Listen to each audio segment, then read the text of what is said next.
बंधुओं केवल समर्पण कर देना ही पर्याप्त नहीं है, उससे आगे के भी कार्य हैं। समर्पण है, मैं ईश्वर का हूं, उनके लिए हूं, ठीक है, पर अपने कर्तव्य कर्म को भी करना है। हम लोग जब यज्ञ के बारे में चर्चा करते हैं तो हमारे सामने केवल एक ही यज्ञ आता है, हवन करना। बंधुओं, लेकिन यज्ञ के और भी बहुत सारे प्रकार हैं जो इन श्लोकों में बताए जा रहे हैं। जैसे कि पिछले वाले श्लोक में भगवान ने कहा, कुछ तो अपने विचारों का कर रहे हैं, विचारों के द्वारा, कुछ आत्म रूप से यज्ञ कर रहे हैं अभेद दर्शन के द्वारा। अब यहां पर कह रहे हैं कुछ जो इंद्रियां हैं उनको कंट्रोल करके यज्ञ कर रहे हैं।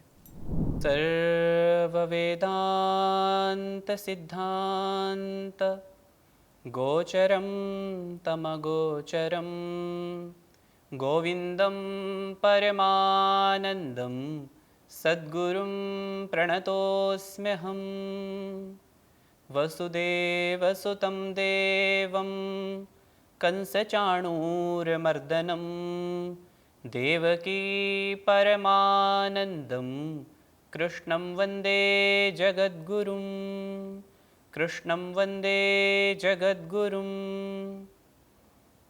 नारायणं नमस्कृत्य नरं चैव नरोत्तमं देवीं सरस्वतीं व्यासं ततो जयमुदीरयेत्। प्रणाम आप सभी को, नमस्ते, जय श्री कृष्ण। स्वागत है आप सभी का सनातन कनेक्ट में। और विषय तो आप सब जानते ही हैं, चैप्टर नंबर 4 हमारा चल रहा है, जिसमें हम जान रहे हैं कि ब्रह्म क्या है। तो जैसे कि हमने पिछले एपिसोड में जाना कि कैसे हम अपने हर एक कर्म को ब्रह्म को अर्पित करके करते हैं। अरे ब्रह्म, जहाँ पर संपूर्ण कर्म ईश्वर अर्पण की बुद्धि से किए जाएं, जहाँ पर मैंपन का भाव ना हो, मैं हूँ ऐसा भाव भी समाप्त हो जाए। हमने पिछले श्लोक देखा, ब्रह्मार्पणम ब्रह्म हविः, माने मैं जो भी कर रहा हूँ, देखिए एक विषय बार बार आ रहा है घूम फिर के कि भगवान श्री कृष्ण अर्जुन को उसके कर्तव्य कर्म में लगाना चाहते हैं, और यही चीज हम सबके लिए भी है।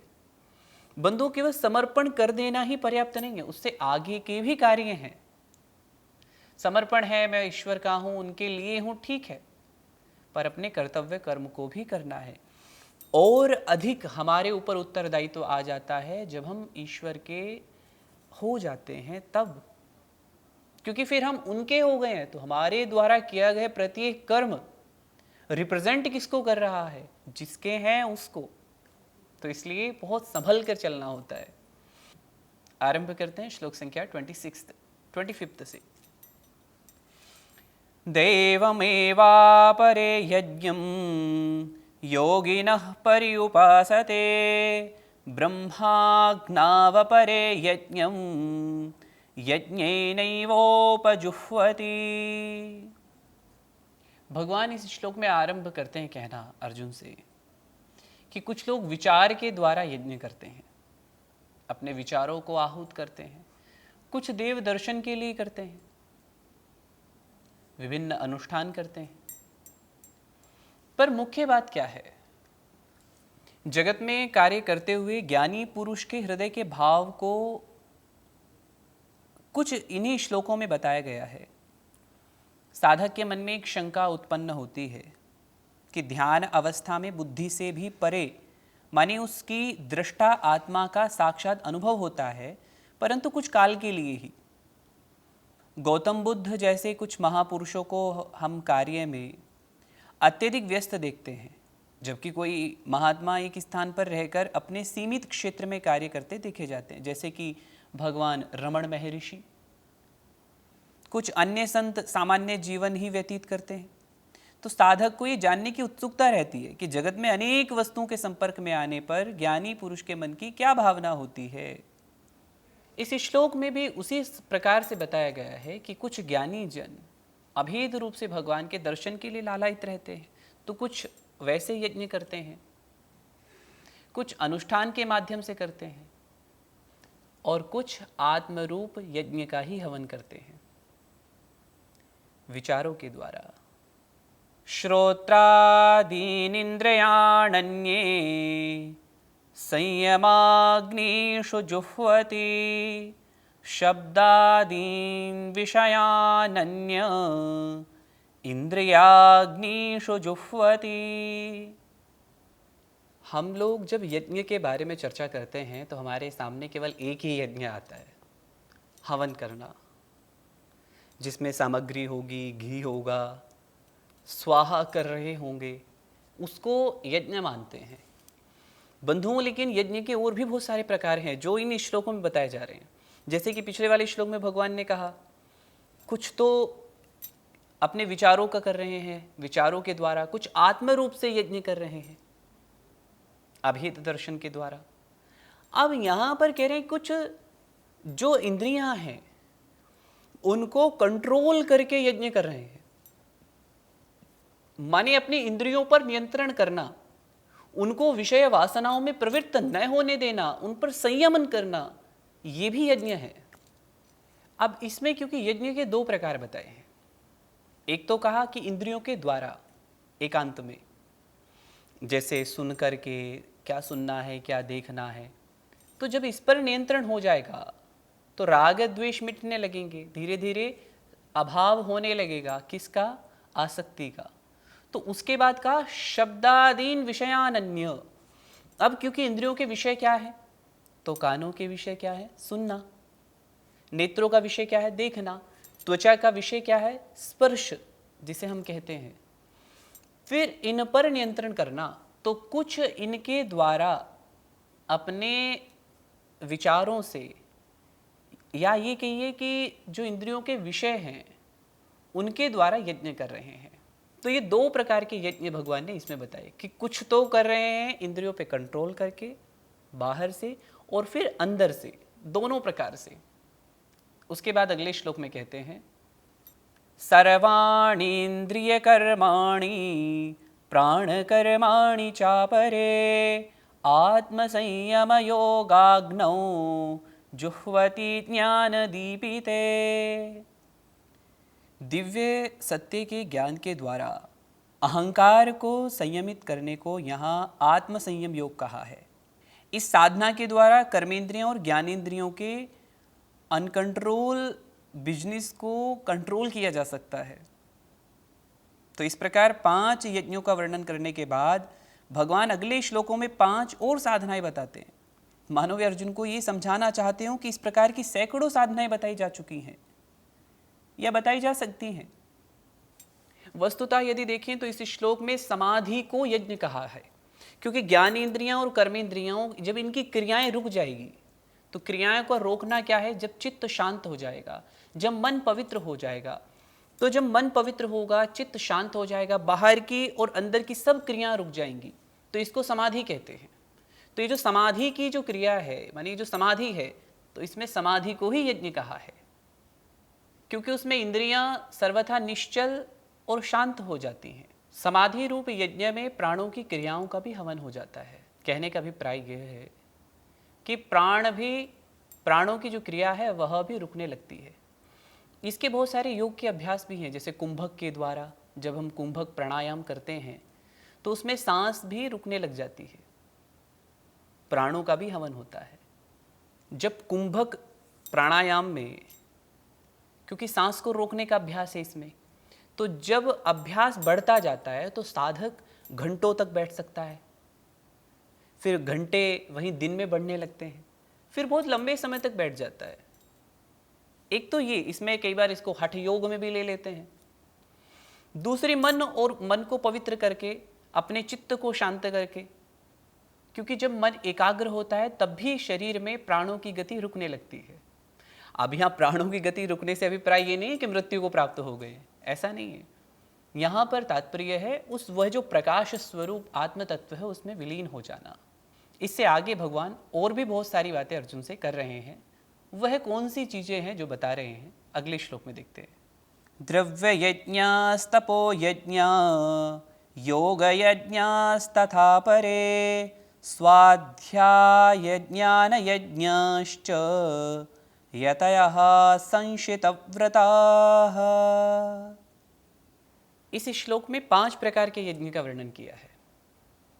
द्रव्य यज्ञ, तपो यज्ञ, योग यज्ञ, स्वाध्याय यज्ञ और ज्ञान यज्ञ। अब एक एक करके जानते हैं आखिर ये यज्ञ है कौन कौन से, ये कौन कौन से हवन है। जैसे द्रव्य यज्ञ क्या है, बहुत आप किसी भी प्रोफेशन में हैं तो ईमानदारी से किया अर्जित किया हुआ धन भक्ति भाव से उसको सेवा में लगाना। ऐसा नहीं है कि सब कुछ सेवा में लगा देना, कहने का अभिप्राय है जितना कर सकते हैं समाज में, राष्ट्र में, समाज की सेवा में लगाना, तो ये द्रव्य यज्ञ कहलाता है। अब द्रव्य यज्ञ केवल इतना ही नहीं है, वस्तुओं से भी हो सकता है। जैसे किसी के पास किसी वस्तु का अभाव है, हमारे पास है तो उसको वो वस्तु दे देना, ये भी द्रव्य यज्ञ कहलाता है, माने दान परंपरा। फिर उसके बाद आया है तपो यज्ञ। हम तपो यज्ञ के बारे में जाने, माने तप यज्ञ के विषय में जाने, इससे पहले द्रव्य यज्ञ के विषय में एक और बात। हम अपने मन के द्वारा मानसिक रूप से, शारीरिक रूप से जब हम अपने साथ जगत के कल्याण की कामना करते हैं तो ये भी द्रव्य यज्ञ में आता है। ऐसा नहीं है कि कोई किसी के पास धन नहीं है तो वो द्रव्य यज्ञ नहीं कर सकता, सब कर सकते हैं, मन के द्वारा भी होता है। जब हम प्रार्थना करते हैं कि सबका जीवन सुखमय हो तो ये तो हम सब कर सकते हैं। जहाँ स्वार्थ ना हो, सबके कल्याण की कामना, हमारे यहाँ तो भारतीय प्राचीन परंपरा में चला आ रहा है, सर्वे भवन्तु सुखिनः सर्वे सन्तु निरामयाः, माने सबके सुख की कामना कर रहे हैं, सब निरोगी रहे, ये हमारी परंपरा में आता है। तो ये द्रव्य यज्ञ कर रहे हैं हम, ऐसे भी यज्ञ होता है। दूसरा, जब तपो यज्ञ की बात करते हैं तो इसमें ईश्वर अर्पण की भावना से किया गया कोई भी अनुष्ठान, कोई भी तप, अपना तपोमय जीवन ईश्वर को अर्पित करना ही तपो यज्ञ कहलाता है। जब कोई भी साधक ईश्वर अर्पण की भावना से अपने तप को करता है और वो ईश्वर को ही अर्पित कर देता है, तब ये तपो यज्ञ कहलाता है। साधनाएं भी कई बार पीड़ादायक भी होती हैं। जैसे हठ योग की बात करें तो कई कई दिन तक भोजन न करना, एक प्रकार से पीड़ा करने वाली ही बात है। तो इससे क्या है कि ये तप यज्ञ की श्रेणी में आता है, परंतु यहाँ पर पीड़ा नहीं है, यहाँ प्रसन्नता है कि मैं किसके लिए कर रहा हूँ, कोई कामना नहीं है यहाँ पर। क्योंकि तप में एक तो रहता है कि हम पीड़ा ले रहे हैं, भगवान मेरा ये वाला काम कर देना तो मैं इतना ऐसा ऐसा काम करूँगा, या कोई भी हम मनोकामना अपनी रख लेते हैं, फिर उसके बाद उसको उस व्रत को फॉलो करते हैं, मेरा ये वाला काम बन जाएगा तो इतने व्रत रखूँगा, लाइक दैट। तो ये तप यज्ञ में नहीं है, ये तो आपने अपनी कामना की पूर्ति के लिए किया ना। यहाँ पर बात है कि आप कर रहे हैं परंतु ईश्वर की प्रीत्यर्थ। जैसे आपने विनियोग देखा होगा, जब हम विनियोग करते हैं तो विनियोग में क्या आता है, वहां पर कुछ लोग अपनी कामना बोलते हैं और कुछ लोग भगवान की प्रीत्यर्थ बोलते हैं। जैसे दुर्गा सप्तशती में पहले ही देख लीजिए, सप्तश्लोकी दुर्गा में एक विनियोग आता है, ओम अस्य श्री दुर्गा सप्तश्लोकी स्तोत्र मंत्रस्य नारायण ऋषिः अनुष्टुप् छन्दः श्री महाकाली महालक्ष्मी महासरस्वत्यो देवताः श्री दुर्गा प्रीत्यर्थम। यहाँ दुर्गा प्रीत्यर्थम, अब यहाँ पर उनकी प्रीति के लिए, दुर्गा की प्रीति के लिए। ऐसे ही अलग अलग विनियोग हैं। एक यहाँ पर आता है कि मैं जपे विनियोग, अब यहाँ पर जपे विनियोग है, ऐसे ही कुछ लोग कामना के लिए करते हैं। तो जहाँ कामना आ गई है वहाँ पर फिर तप तो नहीं हुआ। जहाँ प्रीति के लिए किया जा रहा है कि आपकी प्रसन्नता के लिए, ईश्वर अर्पण की भावना से, तो ये तपयज्ञ कहलाता है, जो कि उपासक उपास्य के समीप होने का अनुभव करता है। उसके पश्चात कहा है योग यज्ञ क्या है, अपने हृदय से निकृष्ट भावनाओं को निकाल करके उत्कृष्टता की ओर बढ़ने का नाम योग है। क्योंकि चित्त की शुद्धि होगी, योगश्चित्त वृत्ति निरोधः, योग दर्शन में पहला ही सूत्र कह रहा है। योग का अर्थ ही है जब चित्त की शुद्धि होगी। तो ये तो प्राथमिक यज्ञ होना चाहिए, ये तो पहला ही है। साधना में सबसे पहले तो चित्त की शुद्धि अनिवार्य है। तो यहाँ पर अपने हृदय से निकृष्ट भावनाओं को निकाल करके उत्कृष्ट भावनाओं को लाना, माने ये अपने हृदय में ईश्वर को बैठा लेना है, तो वो पहले से ही, पर अपने हृदय में भावना करना, उनका स्मरण, उनका चिंतन, श्रेष्ठ विचारों का चिंतन हो, यही योग कहलाता है। क्योंकि ये एक उपासना है। उपासना का अर्थ है उपासना, माने उनके समीप हो जाना। तो जब उनके समीप रहेंगे तो हृदय से जो दुर्बलताएं हैं, जो विकृतियां हैं, वो स्वतः नष्ट होने लगेंगी। और अध्यात्म में योग का बहुत बड़ा स्थान है, इसलिए यहां पर योग यज्ञ कहा है। इसके पश्चात स्वाध्याय यज्ञ। अब ये क्या है बंधुओं? शास्त्रों का अध्ययन करना।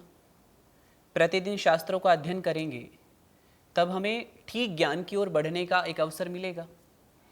सही और गलत का भेद भी जानेंगे।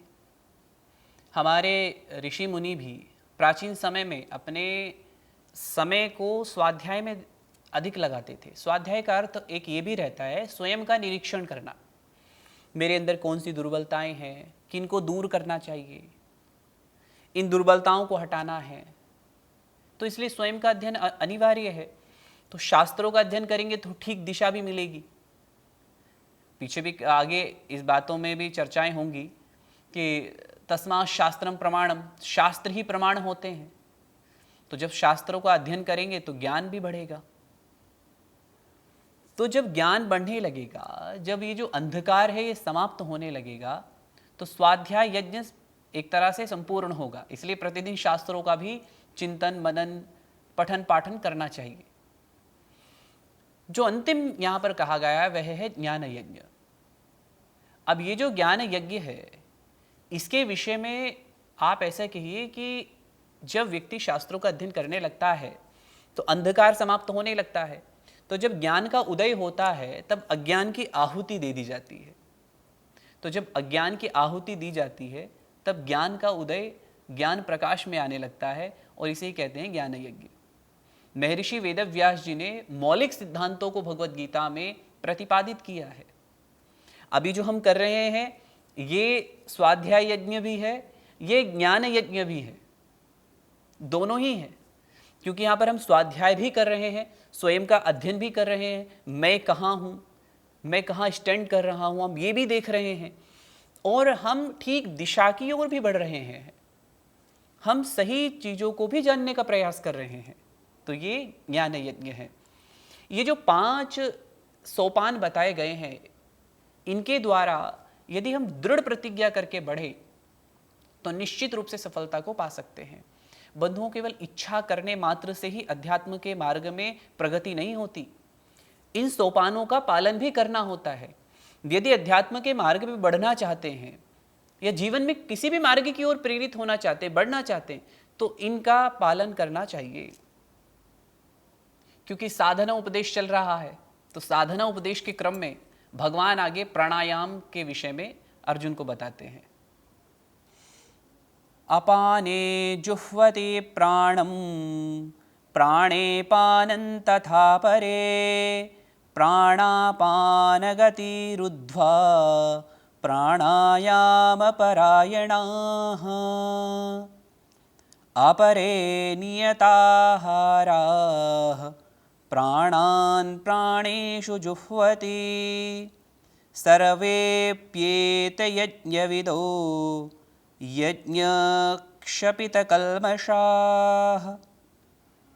भगवान कहते हैं अर्जुन से कि दूसरे कितने ही प्राणायाम के पारायण हुए योगी लोग अपान में प्राण का पूरक करके और प्राण और अपान की गति रोक करके फिर प्राण में अपान का हवन करते हैं, और कितने ही नियमित आहार करने वाले प्राणों का प्राणों में हवन करते हैं। ये सभी साधक यज्ञों के द्वारा पापों का नाश करने वाले और यज्ञ को जानने वाले हैं। यज्ञशिष्टामृतभुजो यान्ति ब्रह्म सनातनं नायं लोकोऽस्त्ययज्ञस्य कुतोऽन्यः कुरु सत्तम। भगवान कहते हैं अर्जुन से, यज्ञ का अवशेष का अर्थ है यज्ञ से बचा हुआ अन्न। तो यहाँ जितने भी यज्ञ बताए गए हैं उनमें कोई अन्न वाला द्रव्य यज्ञ को छोड़कर और कोई है ही नहीं, तो क्या बचेगा, क्या खाएगा? तो इसका समाधान है, इन सभी कर्म करने के पश्चात चित्त शुद्धि ही अन्न है, उसमें संतुष्ट होना ही आहार है। यहाँ पर यज्ञ शिष्टाशिनः संतो मुच्यन्ते सर्वकिल्बिषैः, चैप्टर नंबर 3 के श्लोक नंबर 13 में जो आ रहा है, इस श्लोक का पहले 2 चरण यदि देखें, प्राचीन काल में यज्ञ कर्म में अग्नि की आहुति देने के पश्चात जो कुछ भी बचता था उसे ही अमृत कहते थे। आपने भी देखा होगा यज्ञ के अवशेष किसको कहते हैं। जैसे हवन हो रहा है तो सुष्टकृत आहुति होती है जिसमें कुछ भी भोग प्रसाद होता है, ये द्रव्य यज्ञ की मैं बात कर रहा हूँ। तो उसमें से जो बचता है उसको कहते हैं यज्ञ का अवशेष। तो ऐसा विश्वास था कि भक्ति पूर्वक इस अमृत सेवन से अंतःकरण की शुद्धि हो जाती है। अब इस रूपक के आध्यात्मिक लक्ष्यार्थ पर विचार करने पर पता चलता है कि अवशिष्ट अमृत का अभिप्राय यज्ञों के आचरण से प्राप्त फल से है। तो ये जो यहाँ पे यज्ञों की चर्चा हुई है, इनके आचरण का फल है आत्मसंयम। दूसरे शब्दों में एक तरह से कहें तो संगठित व्यक्तित्व। इस फल को प्राप्त पुरुष ही ध्यान अभ्यास के योग्य होता है। इस श्लोक की दूसरी पंक्ति निषेध की भाषा में इस बात को और अधिक स्पष्ट करती है कि पुरुषार्थ के बिना आत्मविकास नहीं हो सकता। बंधुओं, यदि पुरुषार्थ ही नहीं है, यदि मनुष्य परिश्रम ही नहीं करता है, पुरुषार्थ ही नहीं कर रहा है, तो कुछ भी प्राप्त नहीं कर सकता। अकर्मण्यता से किसी भी लक्ष्य को प्राप्त नहीं किया जा सकता। निस्वार्थ कर्म के बिना जब इस लोक में कुछ नहीं मिलता तो फिर परलोक में क्या मिलेगा? फिर तो वहाँ की बात ही छोड़ दीजिए। जब निस्वार्थ कर्म के बिना इस लोक में उन्नति नहीं, तो फिर वहाँ कैसी? मन में 2 प्रश्न उठ सकते हैं, 2 शंकाएं आ सकती हैं। पहली शंका हो सकती है, क्या ये जो लक्ष्य हैं, क्या ये जो मार्ग हैं, क्या सभी एक ही लक्ष्य को पहुँचते हैं या फिर अलग अलग लक्ष्य हैं? माने जो मन में ये प्रश्न आ ही सकता है कि जितनी बातें बताई जा रही हैं, क्या इन सबके जो परिणाम होंगे एक ही लक्ष्य होगा या फिर अलग अलग होगा? और दूसरा प्रश्न मन में आ सकता है क्या आ ही रहा है कि क्या ये सब भगवान के बौद्धिक विचार मात्र ही तो नहीं है? तो भगवान इन शंकाओं का निराकरण करते हैं, इन शंकाओं के विषय में बताना प्रारंभ करते हैं। ये जो 2 शंकाएं मन में उठी हैं, तो ये जो 2 शंकाएं मन में आ रही हैं कि कहीं ऐसा तो नहीं है कि इनके लक्ष्य सबके अलग अलग हों या ये केवल भगवान के बौद्धिक विचार मात्र हों, कोई मार्ग ही ना हो। तो इन सभी शंकाओं का समाधान हम करेंगे अगले एपिसोड में। तब तक के लिए जुड़े रहिए आप सनातन कनेक्ट से। आप सभी को प्रणाम, नमस्ते, जय श्री कृष्ण।